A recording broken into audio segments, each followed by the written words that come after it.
का टाइम लूँ, 1 मिनट से कम का टाइम लूंगी अपनी इस एसोसिएशन के बारे में बताने के लिए। Gurugram women chartered accountants association है हमारी। इसमें इसका जो मेन पर्पस है वो पर्पस है जितनी भी हमारी फीमेल चार्टर्ड अकाउंटेंट्स हैं, नाम गुड़गांव है बट ये अक्रॉस इंडिया, और जो इंडियन चार्टर्ड अकाउंटेंट्स जो बाहर रह रहे हैं, आउट ऑफ इंडिया रह रहे हैं, उनके लिए भी, उनकी प्रोफेशनल डेवलपमेंट के लिए हमें वर्क करना है। उसको कैसे आगे लेकर के आना है, क्योंकि बहुत सारे इश्यूज हमने अभी पीछे प्रैक्टिकली जब बातचीत हुई तो पता लगा काफी सारे इश्यूज फेस होते हैं। काम कैसे स्टार्ट करना है, कोई ब्रेक ले लिया तो ब्रेक के बाद कैसे वापस आना है।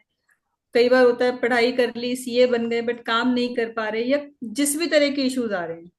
तो कोशिश ये है हमारी कि उसको ओवरकम करते हुए पूरा एक कहते हैं ना कि सबका पूरी सिनर्जी मिला करके डेवलपमेंट फुल 360 डिग्री ग्रोथ कैसे हम कर सकते हैं, कि मिलके चलेंगे तो लंबा चलेंगे और ज्यादा आगे तक चलेंगे। तो ये मेन ऑब्जेक्टिव है यहाँ पर।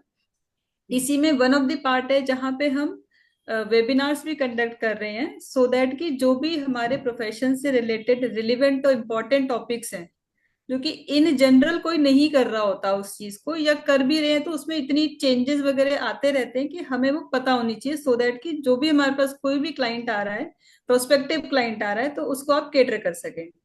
तो इसी सीरीज में आज जो हम वेबिनार प्लान किए है हमने, उसमें दो टॉपिक्स हमने लिए हैं, बहुत ही इंपॉर्टेंट टॉपिक्स हैं। One is related to MSME and the other is related to GST. MSME की डिटेल बात करने के लिए तो हमारे साथ हमारे एक्सपर्ट अभिषेक जैन सर हैं, बट जस्ट एक छोटी सी चीज इसमें कि एमएसएमई में बहुत अपॉर्चुनिटीज हैं वर्क की, और टैक्सेशन एंगल में भी काफी चीजों पे ध्यान देने की जरूरत है। फर्स्ट टॉपिक जो है हमारा decoding MSME, which is navigating challenges and unlocking the opportunities. इस पे डिस्कस करने के लिए हमारे एक्सपर्ट स्पीकर ये अभिषेक जैन सर करेंगे। एंड द अदर टॉपिक जो कि नेक्स्ट सेकंड टॉपिक होगा हमारा, वो है जीएसटी का। जीएसटी में अभी एक न्यू अमेंडमेंट है जो कि इफेक्टिव हो जाएगी 1 अप्रैल से। अमेंडमेंट पहले आ चुकी है, नोटिफिकेशन आ चुका है, बट वो इफेक्टिव हो जाएगी 1 अप्रैल से। This is regarding ISD. तो उस पर डिस्कस करने के लिए we will have CA Shefali Girdharwal ji, वो हमें ज्वाइन करेंगी। तो आई वुड से कि आप पूरा सेशन अटेंड कीजिए, बिकॉज बहुत ही गेन इससे मिलने वाला है। एंड विद दिस, अब मैं अभिषेक जैन सर का एक ब्रीफ इंट्रो पढ़ना चाहूंगी। ऑल्दो इनका ब्रीफ हो नहीं सकता ब्रीफ, क्योंकि काफी डिटेल है इनका। Still, as a protocol, I will be introducing Abhishek sir. So, friends, he is a practicing chartered accountant having more than 17 years of experience, having offices at Delhi, Mumbai, Indore, and Raipur. He has delivered more than 500 sessions across India on direct taxes, which is a topic relating to income tax and all, and the MSME matters. He has been involved through various committees. He is a special invitee on various ICI committees, including the Direct Tax Committee, Corporate Law and Corporate Governance Committee, and co-opted member of NIRC of ICAI. He is also on panel speaker for Yes Bank on legal matters and for the prestigious bodies like CAG, EPCC, FIEO, and others. He is also an experienced motivational speaker, and he has been awarded as a Tax Master of Excellence Award 2024 at Mumbai. He has also featured on national news channels for discussion on various aspects of taxations. And if I talk about his publication and educational contribution, so he has contributed to the internal audit checklist and guidance note on tax audit, which is published by the ICAI. He has authored various books, including, and one of the acclaimed books, Tax Audit Clause by Clause, ये मैंने भी पढ़ी है इनकी, and Invisible Power of Habits. And for social services and current affiliations, he is president of Jain Social Group Delhi, chairman of Asian Economic Cooperation and Social Development Council. He is vice president of Lions Club New Delhi, Alaknanda, and vice president of Marwadi Yuva Manch, South Delhi. He is trustee of Jain Social Group Delhi and executive member of Rajasthan Mitra Parishad, Shekhawati CA Association. So with this, I welcome you, sir. Thanks a lot, Asha ji, for your wonderful words. And now over to you. The stage is yours, sir. Always as usual आप हमेशा committed रहती है profession के लिए. I have seen you look on lot of professional platforms, और हमेशा हंसती हुई रहते हैं, तो एक मोटिवेशन सामने से रहता है. और जो अभी मैं सुन रहा था, जो इनिशिएटिव आपने किया, पूजा जी का भी कॉल आया था और आपने बताया अभी, इट्स सर, अगेन. ये इनिशिएटिव अकेले मेरा नहीं है सर। नहीं नहीं, मैं पूजा वही जी कह रहा इज हूँ. The main centre. नहीं नहीं, मतलब मैं वही कह रहा हूँ, मेरे को अभी, क्योंकि अभी मैंने भी ज्यादा नाम नहीं सुना था, आपने अभी इनिशिएट किया, तो देखो एक वंडरफुल थिंग है. इवन मैं भी कभी कई लोगों से मिला. मैं दारू एडा था, तो उनका ये क्वेश्चन था. मैं बात कर रहा हूँ हमारी फीमेल जो हेम है इंस्टीट्यूट की, उनका कि सर अब हम कैसे करें, जो आपकी क्वेश्चन अभी आपने पुट किए कि शादी हो जाती है, या तो बहुत सारी ऐसी चीजें रहती हैं that's really make them difficult. तो वो आपने वाकई में अगर हम एड्रेस करने वाले हैं, it will be again great thing. Really kudos for efforts for the entire team. And कभी भी ऐसा लगे कि कोई भी फर्टिलिटी से कुछ भी, सभी मेरे ख्याल से सभी तैयार होंगे. हम upliftment of this particular organisation, we always be with you. And Puja ji, thank you. thanks a lot once again to both of you and all the viewers, those who have joined. Sangeeta ji, thank you. जो सामने मेरे को picture दिखाई देगी, definitely I will take the name of the viewers, because they have spare some time to get updated themselves. तो ये बड़ी अच्छी चीज है जो हम बात कर रहे हैं आज. आज हम एमएसएमई पे बात करेंगे. देखो होता क्या है, मैं थोड़ा सा आपको बताता हूँ हमें प्रॉब्लम कहाँ आती है.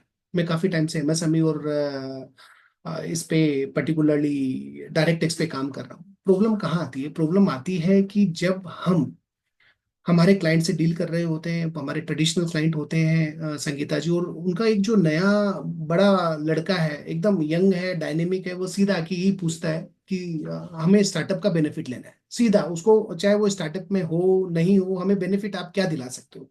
अगर हम उनको ये कहते हैं कि सर हम आपकी टैक्स ऑडिट कर देंगे, हम आपकी जीएसटी कर देंगे, तो देखो we are the cost centre.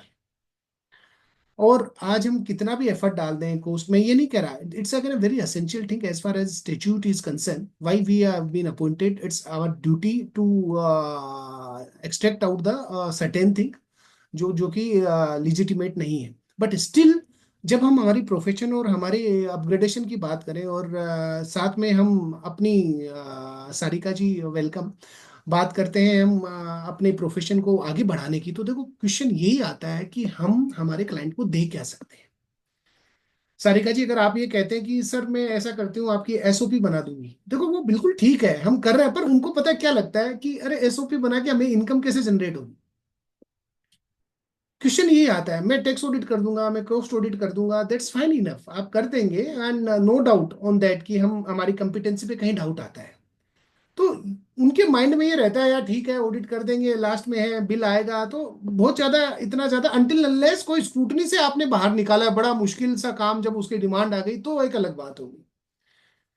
अगर आप ये कहते हो कि सर ऐसा है, आपको मैं मदद करने वाली हूँ संगीता जी, आशा जी, कि आप, आपके पास पैसे पड़े हैं, मैंने देखा 10 करोड़, और आप ढूंढ रहे हैं बच्चों को कहाँ लगाना है. मैं एक काम करती हूँ, हरियाणा में बहुत सारी सब्सिडीज है. मैं इस पर्टिकुलर में, पर्टिकुलर फील्ड के अंदर हम एक काम करते हैं, हम पहले तो कैपिटल एक्सपेंडिचर की बात करते हैं कि आप, अगर हम जमीन खरीदेंगे यहाँ पे, इतनी 50% सब्सिडी में दिलवा दूंगी. अच्छा, फिर हम वेयर हाउस भी बनाने, वेयर हाउस पे अलग सब्सिडी है.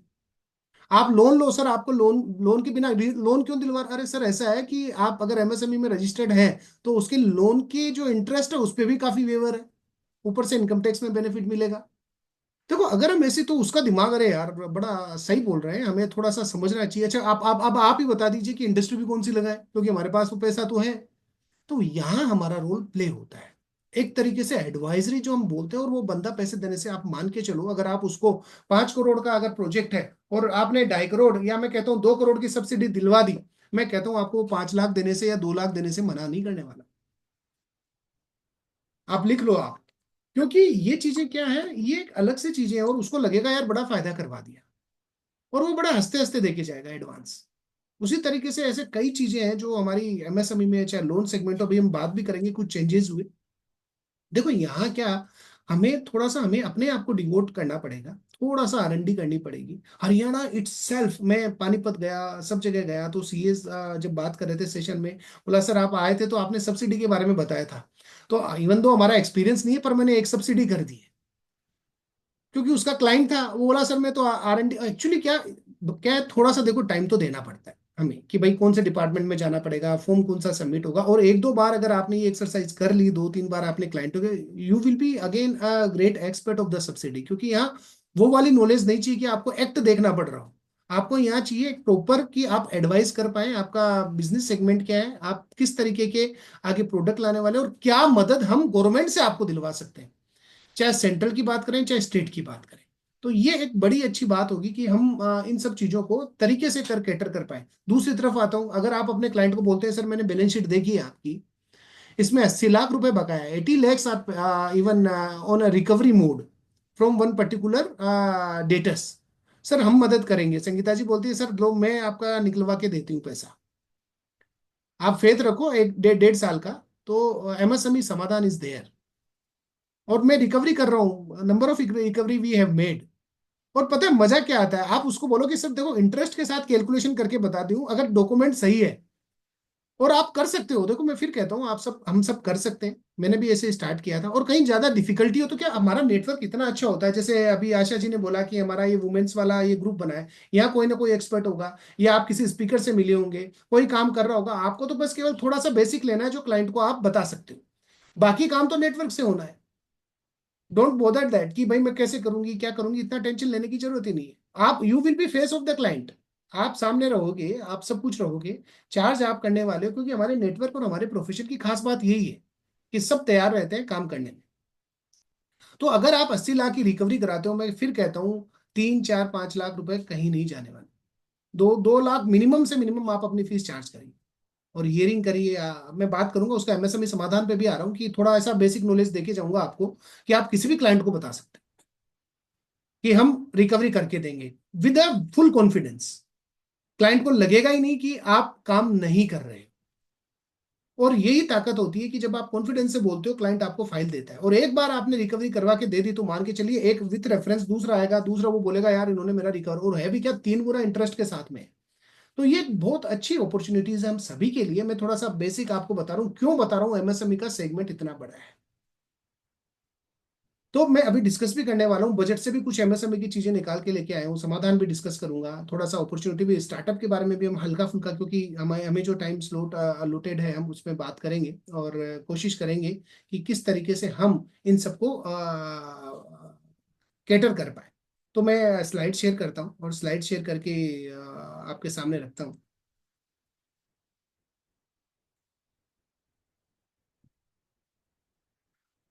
आशा ji please give me a note whether it is visible or not.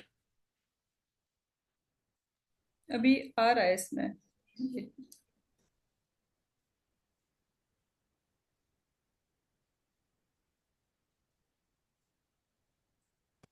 Visible हो गई है, बस स्लाइड शो मोड पे आप इसको कर देंगे। Thank you. यस। तो हम बात करते हैं इसी पर्टिकुलर कुछ शुरू की स्लाइड्स में, हमारी इस बजट में भी अपॉर्चुनिटीज निकल के आई है आशा जी, अगर कोई ढंग से इनको कवर करता है तो आप मान के चलिए कि ये चीजें हम सभी के लिए, देखो फर्स्ट मैं आप सबके सामने रख रहा हूँ, शायद आप किसी को मालूम भी नहीं होगा कि मैं क्या डिस्कस करने वाला हूँ, अपॉर्चुनिटी डिस्कस। क्योंकि हमारे जब आशा जी से बात चल रही थी कि नहीं कुछ ऐसा होना चाहिए, उनका बड़ा स्पेसिफिक कहना था कि नहीं हमारे मेंबर्स को देखो कुछ अच्छा मिलना चाहिए। तो देखो ये एक, जब आपके अंदर जील होती है, एक जो काम करने वाला होता है प्रोफेशन के लिए, उसकी जब जील होती है कि ऐसा होना चाहिए, तो सामने वाला भी ये सोचता है कुछ इस तरीके से चीजें आनी चाहिए कि मेंबर्स को लगे वाकई में हमारे लिए फायदेमंद है। इसीलिए जब हम डिस्कस कर रहे थे navigating challenges and unlocking opportunities, भी नाम हमने इसीलिए रखा है इसका कि क्यों ऐसा है। देखो अब मैं आपसे डिस्कस करने वाला हूँ कुछ ऐसी चीजें, देखो हुआ क्या। एक तो हमारी, आप सबने पढ़ा, पर इसका इम्पेक्ट क्या आया, हमारा जो माइक्रो स्मॉल और मीडियम इंटरप्राइजेस है इन सब की लिमिट बढ़ गई है। तो सर इससे क्या फर्क पड़ने वाला है, कुछ ज्यादा फर्क तो पड़ने वाला नहीं है। देखो फर्क पड़ने वाला है, दो चीजें प्रोफेशनल के लिए हुई। नंबर एक, क्राइटेरिया बढ़ा, और क्राइटेरिया बढ़ने से क्या हुआ, ambit of micro small, Sangeeta ji वो काफी बढ़ा। इससे क्या हुआ कि जब हम micro small medium micro small की मीडियम कुछ स्कीम्स है वो अवेलेबल नहीं है, कुछ बेनिफिट्स मीडियम वालों को, पर माइक्रो स्मॉल के लिए मोस्टली अवेलेबल है। और ये बेनिफिट इसलिए इंपोर्टेंट हो जाते हैं क्योंकि ये मॉनेटरी टर्म्स में बात की जाती है। तो अब मैं ये समझाता हूं कि क्यों इस तरीके से हमारे ये जो रिवाइज हुआ क्राइटेरिया इंपॉर्टेंट है। नंबर एक, रिवाइज होके इन्वेस्टमेंट 2.5 गुना बढ़ा और टर्नओवर जो एग्जिस्टिंग लिमिट से थी वो एक तरीके से दुगनी हो गई। तो माइक्रो का जो इन्वेस्टमेंट है 2.5 करोड़ तक हुआ और टर्नओवर 10 करोड़, स्मॉल का इसी तरीके से 25 करोड़ और 100 करोड़ हुआ, और मीडियम जाके 250 करोड़ टर्नओवर 500 करोड़ पे जाके रुका। इससे दो चीजें, नंबर एक, चैलेंजेस क्या होंगे मैं आपको बता दूं। सुनील सर नमस्कार। चैलेंजेस ये आने वाला है कि हमारी टैक्स ऑडिट रिपोर्ट इफेक्ट होने वाली है 43BH से। अब क्राइटेरिया और बढ़ गया है और काम करने वाले इसके सेट एम्बिट के अंदर आ चुके हैं, तो चैलेंजेस तो रहेगा। अब देखो मार्च आ रहा है, मैं फिर कह रहा हूं आप ध्यान रखिएगा 43BH किसी भी बजट में हटा नहीं है, इस वाली में भी। तो आप इमीडिएट एक्शन लीजिएगा, नहीं अदरवाइज डिसअलाउंस करना हमारे लिए बहुत मुश्किल वाला काम होगा, हमारे लिए बहुत मुश्किल काम होगा। तो नंबर एक। नंबर दो, हमारे लिए अपॉर्चुनिटीज इसलिए बढ़ेगी क्योंकि ये जो माइक्रो स्मॉल है कैटेगरी बढ़ गई। अब एमएसएमई समाधान के थ्रू जो केस होंगे वो और ज्यादा कवर होंगे, इसलिए हम और मदद कर सकते हैं हमारे बिजनेसमैन हैं उनकी। इस कारण से ये लिमिट रिवाइज होने का हमें कहीं ना कहीं, देखो चैलेंजेस 43BS टैक्स ऑडिट का रहेगा परंतु फायदा भी होगा। मैं फिर आपको कह रहा हूं अगर हम इस सेगमेंट में हैं तो आप एक बार तैयारी करके रखिएगा। आप सब्सिडी में थोड़ा सा फोकस करिएगा। देखो मैं फिर आपको बता दूं, सब्सिडी सेंट्रल और स्टेट ड्रिवन होती है, अलग अलग है, और कई कई स्टेट्स ने तो एमएसएमई के लिए अपनी अलग ऐप बना रखी है। आप वहां से भी जाके देख सकते हो। देखो आप अपने क्लाइंटों को क्या फायदा दे सकते हो, एक अलग तरीके से आप उनको कुछ बना के एक पैकेट दे सकते हो और चार्ज करिए। क्लाइंट को क्या चाहिए, जहां उसका फायदा वहां हमारा फायदा, रादर देन कॉस्ट सेंट्रिक।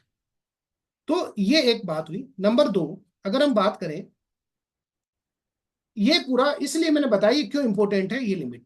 अब देखो हुआ क्या, छोटी छोटी चीजें हुई, वैसे बहुत ज्यादा हमारे रिलेवेंस नहीं, इस पर ज्यादा मैं रुकूंगा भी नहीं। माइक्रो स्मॉल इंटरप्राइजेस के लिए जो क्रेडिट गारंटी कवर था 5 करोड़ से 10 करोड़, गवर्नमेंट गारंटी लेती है। स्टार्टअप्स के लिए जो पहले 10 करोड़ का कवर किया था गारंटी के साथ, अब 20 करोड़ का किया, यानी with reduced fees of 1% for loan. जो प्रायोरिटी सेक्टर्स का डिटेल लिटरेचर भी है, आप ये देखेंगे ये पूरा राइटअप CA-abhishekjain.com पे ब्लॉग ऑप्शन पे भी अवेलेबल रहेगा, डिटेल के साथ में आप अच्छी तरीके से रीड आउट भी कर सकते हैं।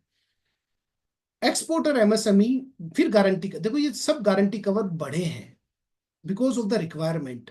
कहीं ना कहीं ये उनको एक तरीके से सेफ्टी पॉइंट भी देने वाले हैं। मैं बात करूंगा अभी एमएसएमई समाधान की भी बात करने वाला हूं, मैं अभी सब्सिडी की भी थोड़ा हल्का फुल्का डिस्कस करूंगा। बट मीनवाइल क्या हुआ, ये सब मैं बजट के पॉइंट ले रहा हूं। अभी 5-7 स्लाइड आप देखोगे बजट में माइक्रो स्मॉल के लिए क्या हुआ, ये सब बजट से कवर्ड है। क्रेडिट कार्ड, देखो हुआ क्या, अगर आपके कोई माइक्रो स्मॉल इंटरप्राइजेस है, आप be updated on the startup India और एमएसएमई वाला जो पोर्टल है उसके अंदर, वहां नई नई स्कीमें आती रहती है। जो ये भी क्या है ना, पांच शुरू के अंदर जो 5 लाख रुपए के कम लोगों को दिए जाएंगे, तो एप्लीकेशन आएगी उसके लिए आप अप्लाई कर सकते हैं। और ये क्रेडिट कार्ड जो नॉर्मल जिनको क्रेडिट कार्ड नहीं मिलते बिजनेसमैन को, आप नॉमिनल चार्ज करके एप्लीकेशन लगा के वो भी फाइल करवा सकते हो, कोई बड़ी लंबी चौड़ी काम नहीं है ये। तो ये 5 लाख तक की क्रेडिट का आपको उद्यम पोर्टल पे पर आप रजिस्टर्ड होने चाहिए। माइट पॉसिबल वो वहीं से कुछ लिंक करे या आधार कार्ड के नंबर पे वो डालें। अब देखो जो स्टार्टअप है, वुमेन, देखो अपन मैं फिर कह रहा हूँ वुमेन को फिर उन्होंने एक सेंट्रिक रखा। 10,000 करोड़ स्टार्टअप के लिए एक फंड अलग से बना। अब देखो कई बार क्लाइंट आता है हमारे पास, और मैं आपको बता दूं जैसे ATIC का रजिस्ट्रेशन होता है जिससे एग्जम्पशन होती है, संगीता जी सुनील सर, कि यहाँ क्या है, आप देखो कि बहुत कम परसेंटेज होते हैं क्योंकि एग्जम्पशन जब मिलती है 3 साल की, मैं आप एग्जम्पशन जब 3 साल की मिलती है, DPIIT का रजिस्ट्रेशन अपन कराते हैं, फिर स्टार्टअप इंडिया में ATIC के दोनों का रजिस्ट्रेशन अलग है। एक तो होता है DPIIT का रजिस्ट्रेशन, वो बोलता है कि आप स्टार्टअप हो। एक होता है ATIAC का रजिस्ट्रेशन, वहां पे आपको 10 में से 3 साल जो भी आप चूज करेंगे उनकी एग्जम्पशन आपको मिलेगी।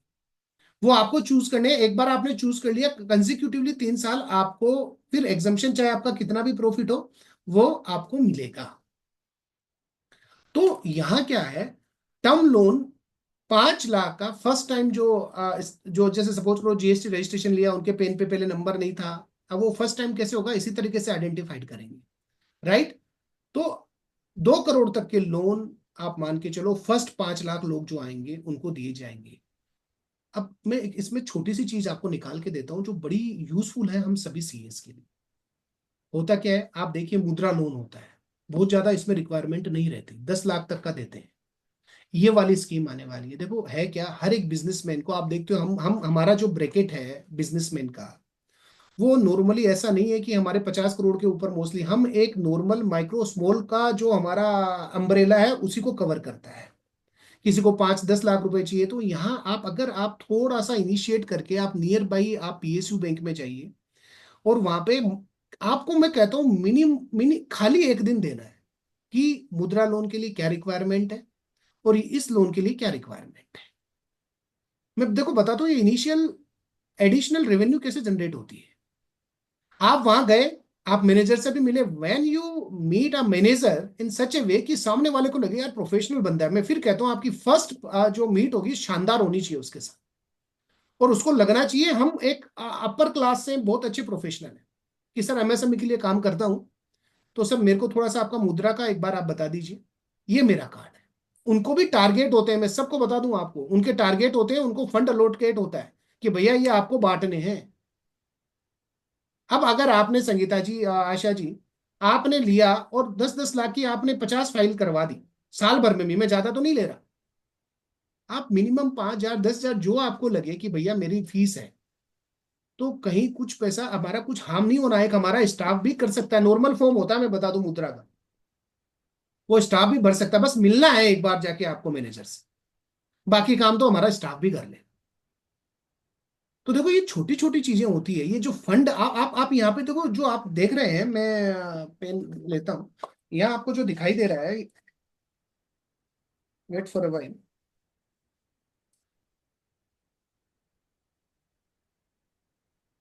ये 10,000 करोड़ का फंड एलोकेट हुआ।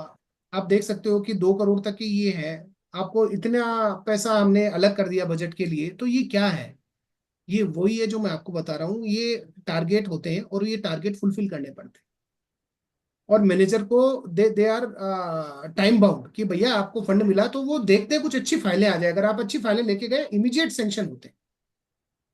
नाउ आगे बढ़ते हैं नेक्स्ट स्लाइड पे। अब देखो एक और अपॉर्चुनिटी मैं बताऊं, अगर यहाँ थोड़ा सा ऐसा है कि हमारे अगर लिंक हो और थोड़ी सी हम स्टडी कर पाए, बजट से ही निकालें ये सब मैंने, आप देख सकते हो कि अभी आने वाली ये स्कीमें focus on labour intensive sectors, footwear and leather. A focused product scheme will support design, component manufacturing and non-leather footwear production. आप समझिएगा, हमें क्या करना है, हमें केवल इस पर्टिकुलर प्रोडक्ट ले जो फुटवियर वाला है, इसकी स्कीम अनाउंस होने वाली है। अगर आप अपडेटेड रहते हैं और अगर आप कन्वे कर पाते हैं बिजनेस या ट्रेड ऑर्गेनाइजेशन, तो आप मान के चलिए यहाँ से भी बिजनेस जनरेट हो सकता है कि सर आप यहाँ पे आके इन्वेस्ट कीजिए, और इस तरीके से आप डेप्यूट कर सकते हैं। टॉय सेक्टर में भी आप मान के चलिए इंटरनेशनल लेवल के, मैं जहां तक समझता हूँ एक अलग से एक ये बनाने वाले हैं, कुछ जो मेरे को समझ में आया, सेगमेंट बनाने वाले, जैसे नहीं होता कि SEZ बना दिया, उसी तरीके से शायद ये कुछ लेके आने वाले हैं, और वहां पे छोटे छोटे जो खिलौने हैं और एक्सपोर्ट के लिए ये सोच रहे हैं, तो एडिशनल जो फैसिलिटी दी जाएगी स्मॉल मीडियम इंटरप्राइजेस को, माइक्रो इंटरप्राइजेस को, वो मेरे ख्याल से बहुत अच्छा एक सेगमेंट होगा हम सभी के लिए, और खास तौर पे बिजनेसमैन के लिए पैसे को इन्वेस्ट करने का। पर इसके लिए हमें स्टडी चाहिए, कि अभी इनिशियल है, हम जितना जल्दी हम स्टडी कर पाए उतना अच्छा है, right. Third, food processing.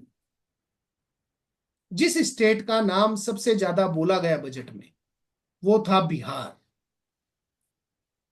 Bihar, आपको सुना होगा, इसमें मैंने नहीं लिखा, एक मखाना बोर्ड आने वाला है, अगर आपने ढंग से सुना होगा, मखाना बोर्ड।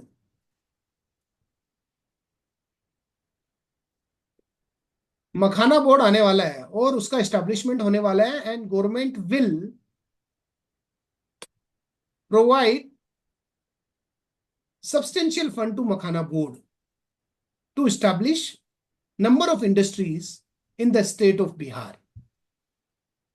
अगर यहां थोड़ा सा अगर हम R&D कर लें, और ये स्कीम अभी आने वाली है, क्या होगी, थोड़ा सा रिसर्च करके अगर हम कर पाए तो मान के चलिए हमारे लिए एक बहुत बड़ा, अगर ढंग से हम परस्यू कर पाए, सेगमेंट होगा रेवेन्यू जनरेशन का और बिजनेसमैन के लिए।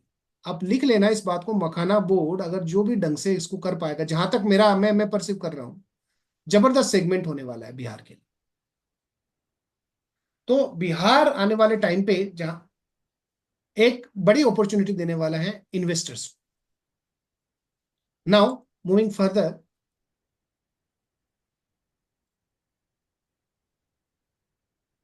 अब देखो मैन्युफैक्चरिंग के लिए भी इन्होंने नेशनल मैन्युफैक्चरिंग मिशन के लिए कुछ लिखा भी है इन्होंने, स्मॉल मीडियम और लार्ज को भी कवर किया, कुछ पॉलिसी लेके आने वाले हैं। अभी हम इस पे ज्यादा डिस्कस नहीं करते, पर जो एक्सपेक्टेड था, जो हम नीचे देख रहे हैं, ईवी, बैटरीज, टर्बाइंस, सोलर, ये सब में कुछ ना कुछ आने वाला है, राइट। अभी देखो सारी चीजें अनाउंस होने वाली है, बजट में उन्होंने अनाउंस किया और शायद उन्होंने डेवलप भी कर लिए होंगे प्लान, बट स्टिल अब आप इंडस्ट्री देखिएगा बजट में, आप अगर आप इसको देख पाए, इन करोड़ है ये सब, आप देखिएगा कितना जबरदस्त तरीके से, अगर हम 1920 से अगर जो अलॉटमेंट हुआ है वो कैसे बढ़ा है 7,000 करोड़ टू, अब आप देखिए 23,168, इतना बड़ा एक एस्टिमेट हुआ है माइक्रो स्मॉल इंडस्ट्रीज के लिए। तो ये भी एक आप हम समझ सकते हैं कि ये पैसा जब बजट निकाला है, देखो आप वो देखना इसकी कि इम्पोर्टेंस, कितना बड़ा बजट है और अलॉटमेंट भी होना है, तो कहीं ना कहीं पैसा तो जाने वाला है। मैं कुछ ये पिक्चर्स इसलिए दिखा रहा हूँ हमें समझ में आए कि ये एक्चुअली क्यों ऐसा है। Wait for a while.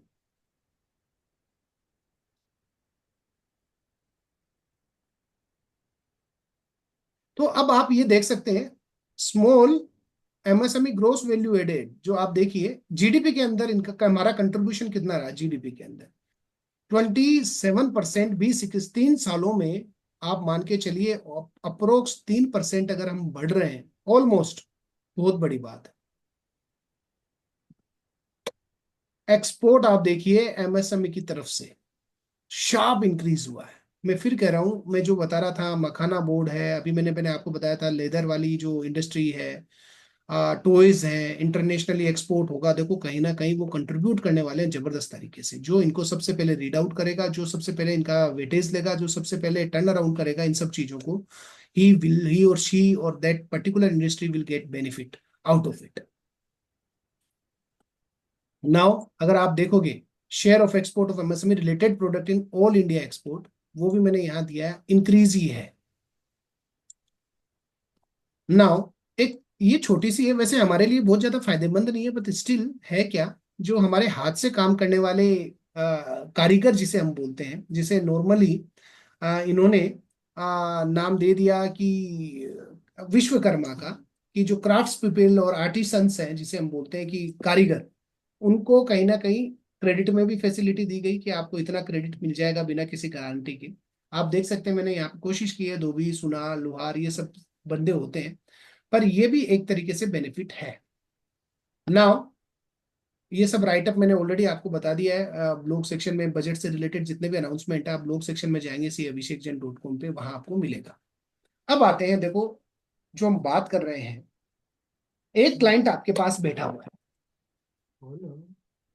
और हम ये समझ रहे हैं कि वो इन्वेस्ट करना चाह रहा है। हम ये भी जानते हैं कि पर्टिकुलर इसका बिजनेस ये था और इसकी नई जनरेशन आने वाली है। यहाँ फिर मैं कह रहा हूं इसके लिए थोड़ा टाइम हमें डिवोट करना पड़ेगा। सेंट्रल की स्कीम से, स्टेट की स्कीम है, if you are sitting in Haryana we should come to know कि स्टेट ऑफ हरियाणा की कौन कौन सी स्कीमें हैं जो बिजनेसमैन को वाकई में बेनिफिट करने वाली। अगर आपने लिस्ट डाउन किया, जी ऐसी 4 स्कीमें हैं, इंटरेस्ट वेवर भी है, हाँ कैपिटल सब्सिडी भी है, मशीनरी सब्सिडी भी है। मैं आपको बता दूं हरियाणा के अंदर हम कर रहे हैं 1-2 क्लाइंट के। वो डिपेंड करता है कि हम किस तरीके से समझते हैं, और फिर आप उसके सामने रखते हो कि सर ये पर्टिकुलर एरिया है। क्योंकि जब हम काम करने लग जाते हैं तो हमें पता रहता है इस एरिया में भी इंडस्ट्री आ रही है, और इस एरिया में भी आज भी मेरे पास हम किसी मैं आपको मैं बताता हूँ, शायद मैं नाम बता पाऊंगा, मारुति ने बड़ा प्लांट, सबसे बड़ा प्लांट एशिया का वहीं डाला है। तो दैट पर्टिकुलर एरिया इज, मैं थोड़ा सा नाम भूल रहा हूँ, मैं सर्च करके बताता हूँ। तो वो एक एरिया शायद डेवलप हो सकता है। आप क्लाइंट को भी कह सकते हैं वहाँ सब्सिडी आ सकती है। शायद किसी का मैसेज है, हो सकता है मेरे को रिमाइंड कराया हो। अच्छा, आशा जी एज यूजल अपने काम पे लगी हुई है साइलेंटली, कि कोई भी क्वेरी है वो पोस्ट कर सकते हैं। तो हाँ, हम बात कर रहे थे कि ये क्लाइंट हमारे लिए कहीं नहीं जाने वाला अगर हमने उसका बिजनेस स्टैब्लिश करने में मदद करी है। मैं तो देखो सिंपल सी कैलकुलेशन जानता हूं, अगर हम क्लाइंट को 5-7 क्लाइंट अगर सब्सिडी दिला दी या समाधान में रिकवरी कर दिया, ज्यादा करना ही नहीं है, 5-7 क्लाइंट भी अगर हम ढंग से कर पाए तो मैं कहता हूं 20 लाख रुपए कहीं नहीं जाने। 7 क्लाइंट भी अगर हमने ढंग से कर दिए, और हो सकता है ज्यादा हो जाए, देखो साइज कम हो सकता है, मैं ये नहीं कह रहा 20 कम से कम है, हो सकता है वो 10-12 पे भी आ जाए क्योंकि साइज कम था। पर ये देखो क्वांटम आपका डिसाइड, आपके हमारे 5 क्लाइंट हमें कितना दे देते हैं और ये 5 क्लाइंट हमें कितना देंगे, तो वो मैं एक कंपैरिजन की बात कर रहा हूँ। और मैं ये नहीं कह रहा कि हम ट्रेडिशनल प्रैक्टिस है सर, अभिषेक सर आए और बोल गए, आशा जी लेके आए थे, पता नहीं किसको लेके आए थे, और वो बोल गए कि भाई साहब सब्सिडी में ही लग जाओ और पूरा छोड़ दो। संगीता जी मैं मजाक नहीं कर रहा, ऐसा ही है। तो ऐसा नहीं है, हम काम करते रहे, बस ये है कि साइड बाय साइड हम एक ऐसा एरिया डेवलप करेंगे जो वाकई में फ्यूचर सेंट्रिक है। हमें सबको पता है क्या चैलेंजेस हमारे सामने, आज मैं वो डिस्कस नहीं कर रहा प्रोफेशन के सामने, और किस तरीके से हमें कंपटीशन मिल रहा है, किस तरीके से हमारी लाइबिलिटीज बढ़ रही है। वहां हमें कुछ ऐसी एक अलग से एरिया चाहिए जहां पे हम वर्कआउट कर सकें। तो ये मैं कह रहा हूं आने वाले टाइम पे इस पे और चीजें आने वाली हैं। आप मान के चलिए अगर आपने स्टार्ट कर दिया तो कई चीजें आप गेन करोगे। आगे चलते हैं क्योंकि टाइम भी कम रहेगा, 15 मिनट में फिनिश करते हैं। 5 मिनट अगर आपकी कोई क्वेरी रहेगी तो हम उसको, आशा जी ने ऑलरेडी डाल ही दिया उसके अंदर, तो हम उसको रिजोल्व करेंगे। देखो सब्सिडी ऑन पेटेंट रजिस्ट्रेशन में थोड़ा सा ब्रीफ करता हूँ। इमीडिएट आप अपने क्लाइंट को ये बोल दीजिए भैया देखो एक एमएसएमई पे रजिस्ट्रेशन करवा लो। अब यहाँ चैलेंज क्या आ सकता है, देखो एक चैलेंज ये आ सकता है रजिस्ट्रेशन करवाने का कि आजकल क्या हो रहा है, कई एमएनसीज कंपनियां ये कहने लग गई कि भैया अगर आप माइक्रो स्मॉल रजिस्टर्ड है तो हम आपसे काम नहीं करेंगे। ऐसे मेरे कई क्लाइंटों ने बताया। क्यों? क्योंकि वो 43B(H) बीच में आ गया कि भैया हम 45 दिन में आपका पेमेंट नहीं कर सकते। तो ये एक थोड़ा सा एक हल्का सा हमें वो समझना पड़ेगा। पर देखो और कहीं नुकसान नहीं है। मैं तो गवर्नमेंट को भी मैंने लिखा था 43B(H) के लिए कि सर आपने अननेसेसरी 45 दिन, इसको अगर 43B को जो हमारा मेन एसेंस है, due date of filing the return तक भी आप पेमेंट कर देते तो ये सब रिलैक्स हो जाता था। आपने अननेसेसरी इसको 45 दिन कर दिया।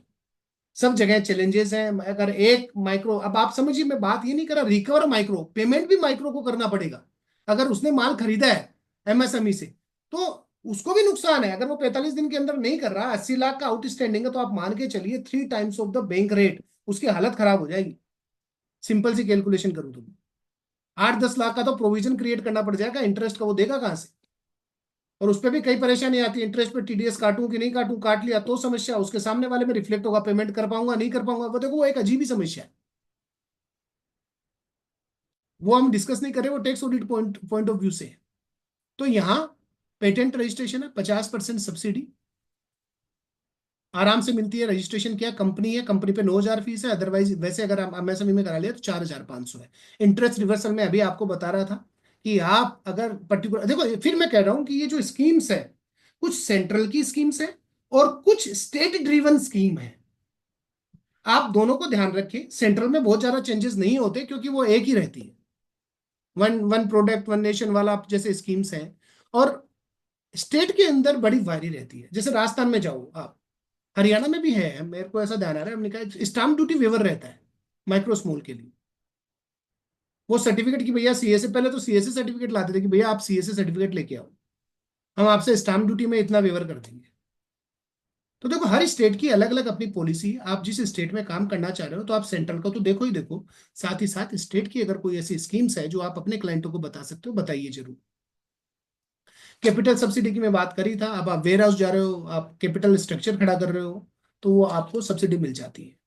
वो केटल से रिलेटेड है, मैं मिनिस्ट्री में पुरुषोत्तम रूपाला जी से बात चल रही थी, तो वो बता रहे थे कि साहब हम केटल से रिलेटेड कुछ करें तो जमीन पे भी सब्सिडी मिलने को तैयार है।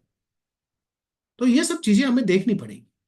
ओवरड्राफ्ट इंटरेस्ट एग्जम्पशन है, हाँ बिल्कुल, अगर आप माइक्रो स्मॉल का रजिस्ट्रेशन देते तो इंटरेस्ट गवर्नमेंट प्रोक्योरमेंट है।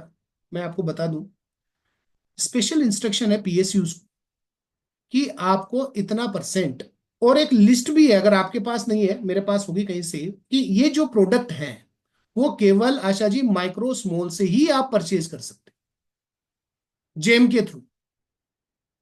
तो हम देखो एक काम और कर सकते हैं, अगर हमारे उन प्रोडक्ट में से कोई हमारा क्लाइंट है, भैया आप जेम पे रजिस्टर्ड करवाइए और वहां पे अवेलेबल करवाइए।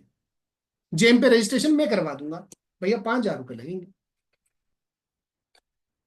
देखो क्या आप एक से एक चीजें, तो हो सकता है उसका कोई टेंडर आ गया तो आपसे बढ़िया कोई आदमी नहीं है उसके लिए। तो है क्या, ये चीजें एडिशनल एडवांटेज देती है, बेनिफिट हमें बताने पड़ेंगे। आज के टाइम में मैं आपको बता दूं, जेम की कंसल्टेंसी होती है, किस तरीके से टेंडर अपलोड होना है, कंडीशन क्या बननी है, दोनों तरफ से कि आप अपलोड कैसे करोगे और जेम पे टेंडर बनाओगे भी कैसे। और लोग कंसल्टेंट बैठे हैं, उसके भी पैसे ले रहे हैं लाखों रुपए। फ्यूअर इलेक्ट्रिसिटी बिल राजस्थान में थे कि पहले, जैसे मैं था कोई केस कर रहा था कि आपने अगर जीएसटी भर दिया तो आपको इलेक्ट्रिसिटी में इतनी छूट मिल जाएगी। बिजनेस इंक्यूबेटर्स, नए आइडियाज वालों को पैसे मिलते हैं, डेट रिस्ट्रिक्शन में फायदा होता है, स्टाम्प ड्यूटी वेवर में ऑलरेडी बता, ये मतलब कुछ तो ऐसे है कि मेरे को याद आया मैंने लिख दी। तो ये सब स्कीम्स अवेलेबल है हमारे माइक्रो स्मॉल मीडियम इंटरप्राइजेस के लिए। और आगे बढ़ता हूं। अब देखो ये एक चीज जो आपको समझनी है, मैं समाधान कनेक्ट करूंगा क्योंकि मेरे पास अब 10 मिनट है, थोड़ा सा हो सकता है फास्ट भी हूं।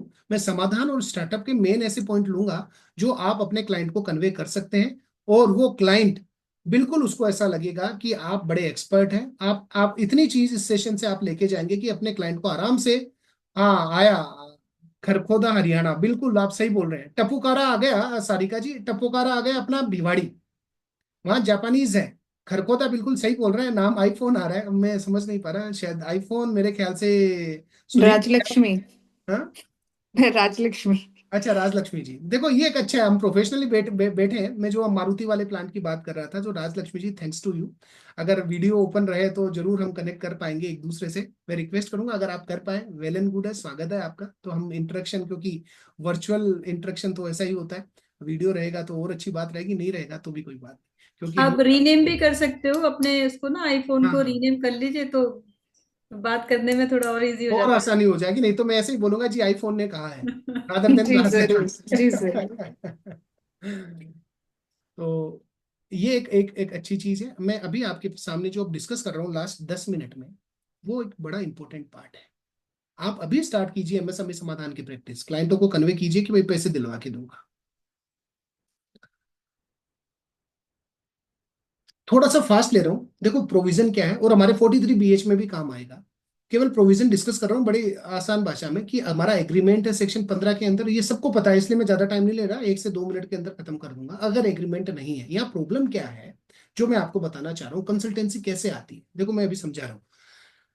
भाई एग्रीमेंट है तो 45 दिन है, और रिसीव ऑफ सर्विसेज और डिलीवरी ऑफ गुड्स है। देखो यहाँ पता प्रॉब्लम क्या आती है, हमें बताया ये जाता है कि डेट ऑफ इनवॉइस से ये 45 दिन काउंट करने हैं। साहब कहीं पूरे एक्ट में नहीं लिखा हुआ, एमएसएमईडी एक्ट के अंदर, कि डेट ऑफ इनवॉइस से 45 दिन, वो लिखा हुआ है। आप देखो यहाँ पे भी आपको दिखेगा कि from the day of acceptance और डीम्ड एक्सेप्टेंस। अब वो इनवॉइस तो और कुछ मिलता नहीं, तो हमें इनवॉइस ही करना पड़ता है। राइट। तो ये प्रोविजन, अगर अब मैं आता हूं कि एग्रीमेंट बना हुआ है तो 45 दिन है, अरे एग्रीमेंट नहीं है तो 15 दिन है, डेट ऑफ डिलीवरी और एक्सेप्टेंस जो भी हमारे पास सामने होता है। तो अब इसका फर्क क्या पड़ा, मैंने एक एग्जांपल भी दिया है। देखो डेट ऑफ एक्सेप्टेंस क्या है, यहाँ पे एक लाइन में जरूर बताना चाहूंगा, वहां पे लिखा हुआ था, मैं पीछे वाली स्लाइड पे जाता हूँ एक बार, यहाँ देखो आपको एक दिया हुआ है, from the proviso to this section, मैं रीड आउट कर रहा हूँ क्योंकि आपको पता होना चाहिए, नीचे वाली लाइन है, द प्रोविजो बोल्ड में लिखी हुई है, section state that the period of credit given by the seller shall not exceed 45 days from the day of acceptance और डेट ऑफ डीम्ड एक्सेप्टेंस। तो डीम्ड एक्सेप्टेंस बोला तो इसका मतलब क्या हुआ, अब मतलब में देखना आपको, मैं जो चीज बताना चाह रहा हूँ, please stay tuned in this particular slide, on this particular slide, the date of acceptance means the day of actual delivery of goods or the rendering of services। ठीक है, अब आइए साहब, जो मेन इंपोर्टेंट हमारे लिए होगा, where any objection is made in writing by the buyer, ध्यान से सुनिएगा, रिगार्डिंग एक्सेप्टेंस ऑफ गुड्स और services within 15 days from the day of delivery of goods और रेंडरिंग ऑफ सर्विसेज, यानी अगर ऑब्जेक्शन रेज कर दिया है किसी ने 15 दिन के अंदर, और वो भी रिटर्न के अंदर, आप समझिएगा, वो भी रिटर्न के अंदर, तो ये जो चीज है ये आपकी रुक जाएगी। आप समझ रहे हैं, ये चीज रुक जाएगी, यानी वो 45 दिन काउंट होना रुक जाएगी। तो आप समझिएगा जो मैं समझाना चाह रहा हूं, बाकी तो कोई टेंशन वाली बात नहीं है। नाउ आप समझ गए होंगे कि क्यों बोला, अगर रिटर्न ऑब्जेक्शन आ गया ये काउंटिंग रुक जाएगी, तो ये भी एक कंसल्टेंसी का पार्ट होता है। नाउ अब डिलेड पेमेंट में केवल इसका रिpercussion समझाना चाह रहा हूं कि अगर कोई केस आपके पास आता है, देखिए मैंने छोटा सा एग्जांपल रखा है, आप क्लाइंट को जो समझाएंगे थोड़ा सा वो समझाने की कोशिश कर रहा हूं आपको। 5 लाख रुपए के गुड्स रिसीव्ड हुए जुगाड़ लिमिटेड को, थोड़ा सा समझिएगा, 5 मिनट दीजिएगा, आप बिल्कुल क्लाइंट को परफेक्टली समझा पाएंगे। मैंने इसीलिए एग्जाम्पल यहाँ पे लिया है। 5 lakhs का गुड रिसीव हुआ 6 मई को जुगाड़ लिमिटेड को, as per the agreement, agreement बना हुआ है तो 45 दिन होंगे, पर उन्होंने एग्रीमेंट में लिख दिया 60 डेज, और जुगाड़ लिमिटेड ने पेमेंट किया,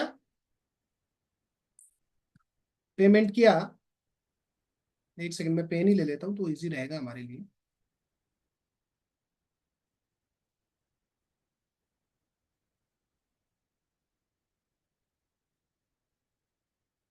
जुगाड़ लिमिटेड ने पेमेंट किया 20 जुलाई को, समझ रहे, मतलब 6 मई को पेमेंट आया, रिसीव हुआ, 60 दिन का एग्रीमेंट में था, उससे कोई फर्क नहीं पड़ता क्योंकि ये 45 दिन मानेगा, कोई नहीं सुनेगा, क्योंकि ये ओवरराइड करता है इंडिया में जितने भी एक्ट हो उनको।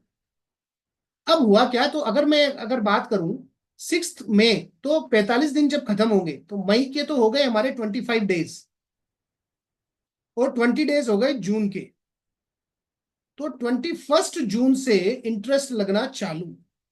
अब आप देखना कितना तरीके से इंटरेस्ट घूमता है, आप समझे होंगे जो मैं बताना चाह रहा हूं। 6 को रिसीव हुआ तो 25 दिन तो गए मई के, 31 दिन का है, और 20 डेज जून के, तो 21 से इंटरेस्ट लगना चालू होगा, और उसने पेमेंट कब किया, जुलाई को, 20 जुलाई को। अब इंटरेस्ट की कैलकुलेशन देखो साहब आप, ये देखिए 21 जून से जून मंथ का हम मान के चलते हैं, एक अभी तो ये रेट बढ़ गई है, 6% हो गई है, ये पुरानी मेरी कैलकुलेट की हुई होगी, तो एक बार आप लेट इट भी 4% से भी मानिए, 4% 3 गुना होगा इसका, 12% से 10 दिन का कैलकुलेट हुआ 1643, और ये फिर ऐड हो जाएगा यहाँ पे। कैलकुलेशन देखिएगा बड़ी एग्रेसिवली चलती है इसकी। अगर किसी का 1.5-2 साल बकाया हो गया ना, ये मान के चलो वो सेटलमेंट के लिए आ जाएगा। कई पार्टियां मेरे पास सेटलमेंट के लिए ऐसी आई कि सर सेटलमेंट हो जाए, क्योंकि पहले हमें मीडिएशन के लिए जाना पड़ता है एमएसएमई समाधान में, फिर आर्बिट्रेशन में हम जाते हैं। तो आप वर्किंग देखिए, ये बढ़ के आप 10 दिन के डिले में आप इंटरेस्ट देख रहे हैं, 10 और 19, 5 लाख पे 29 डेज का जो इंटरेस्ट पार्ट है 5,000 रुपए है, 4777, और ये 5 लाख है, ये अगर 10, 15, 20 लाख हो तो भाई साहब अगर 1-2 साल बकाया हो, इंटरेस्ट के ऊपर इंटरेस्ट, इंटरेस्ट के ऊपर इंटरेस्ट, बंदा वैसे ही परेशान हो जाता है। नाउ और अगर ये एग्रीमेंट नहीं होता तो ये 15 दिन हो जाता, 15 दिन होता, 6 मई को रिसीव हुआ, 15 दिन खत्म हुए 21 को, तो 22 से ये कैलकुलेशन चालू हो जाता। एग्रीमेंट नहीं होना तो और खतरनाक, आप समझिए, देखो क्लाइंट को कंसल्टेंसी आपको देते हैं तो ये सब चीजें हमको बतानी भी पड़ेगी, भैया तो एग्रीमेंट कर लेना, नहीं तो अभी ये कैलकुलेशन देखिए, देखो सेम सेम वो एग्जांपल है, उसमें एग्रीमेंट था, इसमें एग्रीमेंट नहीं है। और कैलकुलेशन देखिए, 22 मई से शुरू हुआ तो 10 दिन इसका इंटरेस्ट 4% से, ये तो अभी ज्यादा हो जाएगा। अब ये देखिए, ये 11,754 रुपए केवल और केवल इंटरेस्ट है साहब। और अगर आपने ये क्लाइंट को कन्वे किया, बता के भैया तेरा इंटरेस्ट के साथ में दिलाऊंगा, बता आप क्या करेगा? जितना तेरा प्रिंसिपल नहीं है उससे ज्यादा तो इंटरेस्ट बन जाएगा तेरा। वो कहीं नहीं जाएगा, वो आपके पास ही रहेगा, भैया करवा दे। तो कैलकुलेशन इसी तरह, क्योंकि क्या होता है, इंटरेस्ट आके जुड़ता है प्रिंसिपल में, फिर आया इंटरेस्ट, फिर प्रिंसिपल में जुड़ा, फिर इंटरेस्ट निकलता है। तो ये चीज हमें ध्यान रखने वाली है। क्यों हम एमएसएमई समाधान, अब देखो एमएसएमई समाधान की वो थोड़ी सी मैं आपको बता देता हूँ। 5-7 मिनट, 5 मिनट में खत्म करते हैं, शार्प 5 बजे क्लोज कर देंगे। शेफाली जी भी होंगे यहाँ पे। देखो क्या करना है आपको, मैं आपको गाइड कर देता हूँ। You you will be able to even convey the client. सबसे पहले हमारी एक एप्लीकेशन फाइल होगी, जो पहला वाला पॉइंट है। एप्लीकेशन फाइल हुई और वो काउंसिल, फैसिलिटेशन काउंसिल के पास जाएगी। हर एक एरिया की अलग अलग होती है। और अब ऑनलाइन जो एप्लीकेशन रहेगी, जैसे ही आपने फाइल की, एक तो चली जाएगी, रिस्पोंडेंट होगा, मतलब आपकी अपोजिट पार्टी, अगर आप सेलर है तो सामने वाली पार्टी के पास, एक आपके पास, उसके पास जाएगा, भैया हमारे पास ये एक एप्लीकेशन आई है, 15 दिन के अंदर पेमेंट कर दो आप। मेरे पास होगा भी, मैं दिखाता हूं आपको। और इसके बाद थर्ड क्या होगा, अब जाएगा म्यूचुअल सेटलमेंट, इसको मीडिएशन भी बोलते हैं। अब वो मीडिएशन में नॉर्मली लगता है, आप मान के चलो 5 से 6 महीने, 2-3 हियरिंग आती है।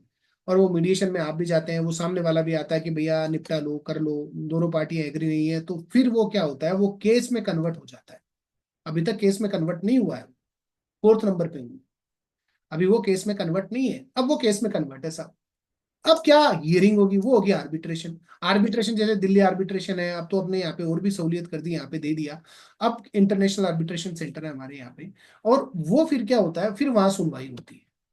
उसमें अब आजकल तो बड़ा एकदम एग्रेसिवली कर लिया, 1-2 केस तो उन्होंने 6 महीने, मतलब मीडिएशन में टाइम लगता है 6-7 महीने का। और अभी तो 5-6 महीने के अंदर उन्होंने 1-2 डिसीजन दे दिए आर्बिट्रेशन के अंदर। तो बड़ा एग्रेसिवली काम कर रहे हैं, पेंडिंग केसेस भी ज्यादा है। अब देखो, अब council can reject the application. अगर आपने फ्रॉड के साथ में जबरदस्ती डॉक्यूमेंट लगा दिए, पेमेंट हुआ, तो वो रिजेक्ट हो सकती है। और जैसे ही केस कन्वर्ट हुआ, तो वो केस कन्वर्ट होते ही सबको मैसेज मेल चली जाएगी, भैया केस कन्वर्ट हो चुका, आर्बिट्रेशन में आपको आना है। अब क्या हियरिंग होगी, ऑनलाइन पोर्टल पे सबमिट भी होगा, आपने डॉक्यूमेंट भी दे दिया, सब कुछ हो गया। उसके बाद में जो डिसीजन आएगा वो डिसीजन है। अब बात ये आती है कि साहब फिर वो डिसीजन का क्या, वो अपील में नहीं जा सकते? जा सकते हैं साहब। अपील में जाने इतना आसान नहीं है, क्योंकि 75% ऑफ द अवार्ड मनी, मानो किसी का 80 लाख रुपए बकाया था, इंटरेस्ट भी हो गया, सब मिलके 1 करोड़ हो गया। 1 करोड़ का 75% पहले तो डिपॉजिट करवाओ, यानी कि 75 लाख रुपए डिपॉजिट करवाने। भाई साहब, वो इतनी हिम्मत नहीं होती किसी की कि वो जमा करा के फिर जाए आगे। तो इसलिए ये बहुत अच्छे टूल है, जो कि हम आगे प्ले कर सकते हैं। Play in the sense convey कर सकते हैं क्लाइंट को। सारिका जी, संगीता जी, तो ये एक अच्छी हमारे लिए एक सेगमेंट हो सकता है हम सभी प्रोफेशनल्स के लिए। अभी भी इतना बड़ा मेरे पास कई केस आते हैं, कहीं से, कभी हरियाणा से, कभी किधर से, कि लोग अवेयर ही नहीं है अभी भी इन चीजों के लिए। पता तो है, जाना नहीं चाहते, या कुछ समझ में नहीं आया कैसे जाएंगे, ये सारी चीजें होती। तो कहीं भी अगर आपको लगे, तो ये सब चीजें आप अच्छी तरीके से कर सकते हो। और अपनी देखो प्रोफाइल में एक अच्छी चीज आ रही है, उसमें कोई नुकसान भी नहीं। तो ये मैंने आपको बड़ी नटशेल में, अगर आपने ढंग से सुना होगा, आप अपनी ये सब चीजें क्लाइंट को कन्वे कर सकते हो। भाई नॉर्मली 6 महीने, तो मान लो आपने एप्लीकेशन डाली तो 6 महीने मान के चलो, अपना मीडिएशन में चला जाता है। और अभी जल्दी हो गया, नहीं तो 6 महीने, साल भर आप मान के चलो। पहले आर्बिट्रेशन में साल साल भर लगते थे, अब 6 महीने में भी हो रहा है। तो आप 1 से 1.5 साल का टाइम आप दे सकते हो अपने क्लाइंटों को, कि भैया इतना, और जल्दी भी होने लग गए आजकल। और कई बार तो क्या होता है, मीडिएशन में निपट जाता है। अरे अभिषेक जी, क्लाइंट आके बोलता है वो तो पूरा प्रिंसिपल दे रहा है, इंटरेस्ट छोड़ दे। और मैंने कहा सर देख लो, अपन तो फाइट करेंगे, आज जाने दो यार, आगे बेचना भी है माल उसको, अपन तो प्रिंसिपल आ गए, वही ठीक है। तो कई बार क्लाइंट ऐसे भी निपटा देते हैं काम। तो वो भी हो जाता है। नाउ लास्ट स्लाइड ले रहा हूं मैं, हम टाइम पे रहेंगे, थोड़ा सा फास्ट हूँ हल्का सा, बट स्टिल हम अब बात करते हैं, व्हाट विल बी एमएसएमई समाधान application if the client goes in liquidation. देखो, अगर क्लाइंट गोज लिक्विडेशन में अगर चला जाता है, आप मान के चलिए, दो चीजें मैं यहाँ पे बताना चाहूंगा। नंबर 1, अगर आपने एमएसएमई समाधान की जो एप्लीकेशन लगाई है और अवार्ड डिक्लेयर हो गया, आप सिक्योर्ड क्रेडिटर की कैटेगरी में आ जाएंगे, इररेस्पेक्टिव आप सिक्योर्ड क्रेडिटर थे या नहीं थे। देखो ये भी एक बड़ा एडवांटेज आप देखिए, आप सिक्योर्ड क्रेडिटर की लिस्ट में आ जाएंगे। तो ये लिक्विडेशन में चला गया, अगर पहले चला गया बात खत्म, अगर अवार्ड के बाद में गया तो भाई आप सिक्योर्ड क्रेडिटर की लिस्ट में। देखो अब कई बार स्टार्टअप का भी होता है, क्लाइंट आके पूछता है, आशा जी जो नाम मेरे सामने है, वीडियो सामने में जरूर उनका नाम दूंगा, संगीता जी, कि भाई हम स्टार्टअप में रजिस्ट्रेशन करवा सकते हैं क्या। देखो ये सामने केवल 5 क्राइटेरिया है, आप चाहे तो कन्वे कर सकते हैं कि कंपनी 10 साल से पुरानी नहीं होनी चाहिए, और शेफाली जी भी शायद आ चुके हैं, वेलकम शेफाली जी, और स्प्लिट होके नहीं बननी चाहिए। कंपनी टाइप कोई भी हो सकता है, प्राइवेट लिमिटेड हो सकती है, रजिस्टर्ड पार्टनरशिप हो सकती है, पहले रजिस्टर्ड पार्टनरशिप नहीं थी, वेलकम शेफाली जी, और लिमिटेड लायबिलिटी पार्टनरशिप भी हो सकती है। Annual turnover, now annual turnover if I talk about 100 crore से ज्यादा नहीं, मैं कुछ ऐसे पैरामीटर आप इमीडिएट क्लाइंट को बताइए, ही विल बी कन्विंस्ड। पर मैं आपको कंपनी के लिए मैं आपको ये जरूर सहूलियत दूंगा कि प्राइवेट किसी को सजेस्ट करो तो प्राइवेट ही करना। रीजन क्या होता है, आगे कई बार स्टार्टअप को अपने शेयर भी बेचने पड़ते हैं। It will be easy to exchange the shares rather than giving share in the partnership. और एनुअल टर्नओवर मैंने जैसे आपको बताया 100 करोड़ से ज्यादा नहीं होना चाहिए इनकॉर्पोरेशन से, जब तक की बात की जा रही है। ओरिजिनल एंटिटी होनी चाहिए, स्प्लिट होके रिकंस्ट्रक्शन से नहीं बननी चाहिए, और इनोवेटिव और स्केलेबल। इसका मतलब ये है कि जो आप आइडिया लेके जाए, वहां पे इंक्यूबेटर सेंटर में भी हम जाते हैं वहां पे, और कई बार हमें पिच डेक रिपोर्ट भी देनी पड़ती है, तो वहां हमें ये बताना पड़ता है कि हम क्यों स्टार्टअप में जाएं। एटीआईसी के रजिस्ट्रेशन के लिए जा रहे हैं तो वहां स्पेसिफिकली हमसे रिपोर्ट मांगी जाती है, जिसे हम पिच डेक रिपोर्ट बोलते हैं, कि भाई हमारा प्रोडक्ट, हमारा इनोवेशन ऐसा क्या है, इनोवेटिव क्यों है, और स्केलेबल, क्या वो रोजगार देगा कि नहीं देगा लोगों को, ये हमें प्रूफ करना पड़ता है उसके अंदर। तो वो हमें देना पड़ता है। और कुछ क्वेश्चन भी मैं लेता हूँ, बस मेरा फिनिश हो गया, मुनीश जी और हरलीन जी, बस लेता हूँ। और तो एक्चुअली एक चीज और बता दूं, हम 80JJAA को इग्नोर कर देते हैं। एडिशनल एम्प्लॉयमेंट जब एम्प्लॉय करते हैं डिडक्शन होती है, अभी आज मैं नहीं ले रहा, बट स्टिल आप जरूर, पहले ये मैन्युफैक्चरिंग कंसर्न के लिए होती थी, अब ये सबके लिए अवेलेबल है। अगर आपने एम्प्लॉय हायर किए तो सैलरी की डिडक्शन तो मिलेगी मिलेगी, साथ ही साथ स्टार्टअप के केस में तो क्योंकि रिक्रूटमेंट जबरदस्त होते हैं, तो ये डिडक्शन और मिलती है, साथ में सैलरी दी उसके अलावा भी आपको 30% तक वो डिडक्शन मिल जाती है। तो ये जरूर ध्यान रखिए। तो है क्या ये सारी चीजें, मैं अभी क्वेश्चन आंसर भी ले रहा हूँ, बस इसको स्लाइड को, तो इस तरीके से स्टार्टअप हम एक तैयार कर चुके होते हैं कि क्लाइंट को बता चुके होते हैं। बाकी तो आप समझते हैं कि सारी चीजें हम कैसे अपन कन्वे कर सकते हैं। तो थैंक्स। मैं अभी क्वेश्चन ले रहा हूँ, ये लास्ट स्लाइड है, मैं क्वेश्चन भी ले रहा हूँ, एक सेकेंड, शायद 2 क्वेश्चन है, फास्ट फिनिश करता हूँ it for a while. Can a trader go to MSME Samadhan? नहीं जा सकता। ट्रेडर केवल जो आप समझ सकते हैं कि एक प्राइमरी सेक्टर लेंडिंग है, जैसे कि उसमें आ जाता है हमारा एग्रीकल्चर है, एजुकेशन है, अगर वो है वही रजिस्टर्ड करवा सकते हैं मुनीश जी, बाकी ट्रेडर नहीं करवा सकते किसी भी। हाँ, वो रजिस्टर करवाने से क्या होता है कि लेंडिंग में आपको बेनिफिट मिल जाता है, रेट ऑफ इंटरेस्ट में आपको बेनिफिट मिल जाता है, इन सब चीजों में आपको बेनिफिट मिल जाता है। मैं शेयरिंग स्टॉप कर रहा हूँ एक बार ताकि हाँ, तो इन सब में आपको बेनिफिट मिल जाता है। How to get benefit of EMD and APSD exemption by, देखो क्या है, एमएसएमई समाधान की अगर मैं बात करूं तो एमएसएमई समाधान के अंदर आपकी ईएमडी भी कवर होती है रिकवरी के लिए। आप समझ रहे हैं, वो रिकवरी के लिए कवर होती है कि आप जब क्लेम करेंगे वो कवर होगी। और कई बार क्या होता है, जो क्वेश्चन है वो क्वेश्चन ये है कि कई बार ईएमडी की बेनिफिट भी आपको मिल चुका होता है अगर आप माइक्रो स्मॉल के अंदर रजिस्टर्ड है, तो ईएमडी का मैसेज भी आपको मिलता है, मतलब बेनिफिट मिलता है। ईएमडी आपको नहीं देनी पड़ती, आप टेंडर में अप्लाई कर सकते हैं। तो ये सारी चीजें हैं। और एक बार शायद एक लास्ट क्वेश्चन ले रहा हूँ, Asha ji, to be covered under startup these 5 condition are sufficient after fulfilling any of these 5? नहीं नहीं नहीं नहीं सर, 5 मैंडेटरी है हरिंदर जी, 5 मैंडेटरी है। आप 10 साल से पुराने नहीं होने चाहिए, और सारी जो मैंने बताया आपका स्केलेबल होना चाहिए, 5 मैंडेटरी है। तो thanks a lot from my side. I hope कि आप कुछ गेन कर पाए होंगे क्लाइंटों के लिए, शायद आप कुछ परोस सकेंगे। Thank you Asha ji, thank you our women chartered accountant association of Gurugram, great initiative, and thank you all of you. Thanks a lot once again. Welcome Shefali ji, and over to you Asha ji. Thank you so much Abhishek ji. एक नए और copy जो कम use कर रहे हैं professional आज की date में, वो सिर्फ टैक्स एंगल तक सीमित रह जाते हैं एमएसएमई में भी, मतलब ज्यादा से ज्यादा 43B तक गए और आगे नहीं देख रहे हैं। तो एक काफी अच्छे से आपने ब्रीफ में, बहुत छोटे टाइम में बट काफी डिटेल में समझा दिया, स्टार्टअप को भी इसमें कवर कर दिया। एंड बिल्कुल ठीक बात है, हमने भी जब केसेस एमएसएमई समाधान में फाइल किए थे तो कईयों की रिकवरी तो उसके केस बनने से पहले ही आ गई थी, वहां से कॉल आके कि जी इसको सेटल कर लो। तो बहुत एक अच्छा एक टूल और प्रैक्टिस टूल आपने दिया है ये, तो thank you so much. And हमारे साथ हमारे सेकंड स्पीकर शेफाली जी भी जुड़ चुकी हैं। तो अब मैं उनका एक ब्रीफ प्रोफाइल रीड करना चाहूंगी, क्योंकि 5 बज चुके हैं तो टाइम ज्यादा ना लेते हुए जल्दी से मैं इंट्रो करके सेकंड सेशन की तरफ बढ़ेंगे सर।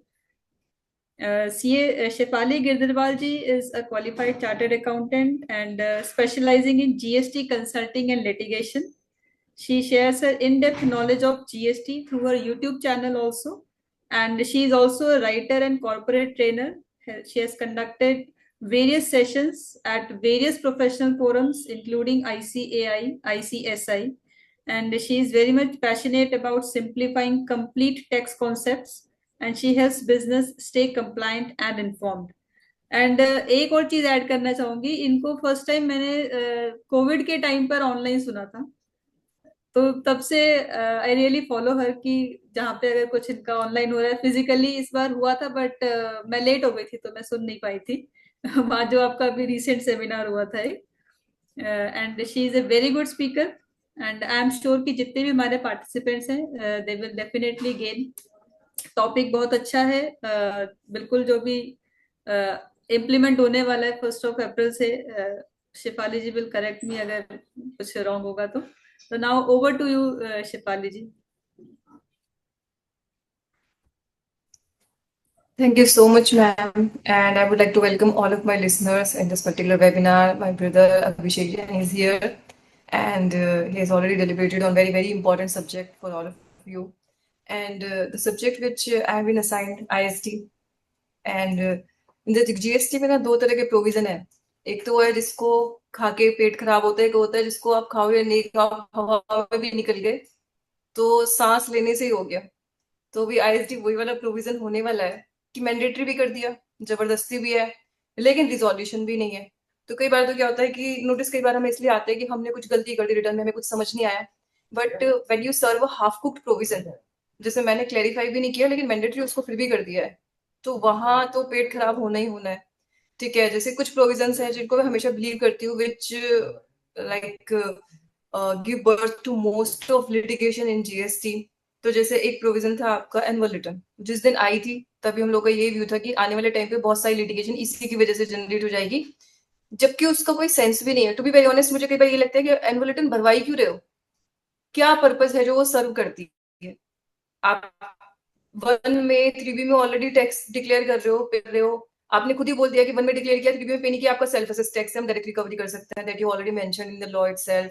ठीक है, फिर उसके थ्रू मैं कोई इनपुट टैक्स क्रेडिट क्लेम नहीं कर सकती, उसके थ्रू मैं अपनी कोई लायबिलिटी रिजॉल्व नहीं कर सकती, अल्टीमेटली मेरे को DRC 3 भरना पड़ता है।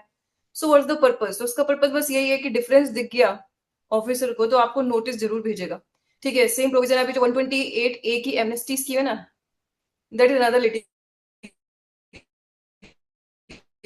जो बिल्कुल यूजलेस लिटिगेशन होने वाली है। ठीक है, पहले फॉर्म भरो, चाहे बिना आपके 50 बार समझा भी दोगे, they are not going to give you the benefit of that amnesty scheme. बहुत ही रेयर केसेस होंगे जहाँ पे आपको बिना कोई मेहनत करे उसकी बेनिफिट देंगे। तो गवर्नमेंट का उसमें विजन ये है कि हाँ, मतलब हमने एक स्कीम बनाई तो बहुत सारे लोग उससे बेनिफिट लेने वाले हैं, but it's not going to be easy. अगर आप बोलोगे वो एडजुडिकेशन या में लिटिगेशन को रिप्लेस कर देगी, वो तो बिल्कुल नहीं करने वाली। जितना डिफिकल्ट एडजुडिकेशन है, अपील है, उतना ही डिफिकल्ट वो फॉर्म्स भी है, उससे ज्यादा डिफिकल्ट है, बिकॉज अगेन हाफ को। अब इसके बाद जो थर्ड मेरा प्रोविजन आ गया वो आ गया IST का, which is the subject matter of today's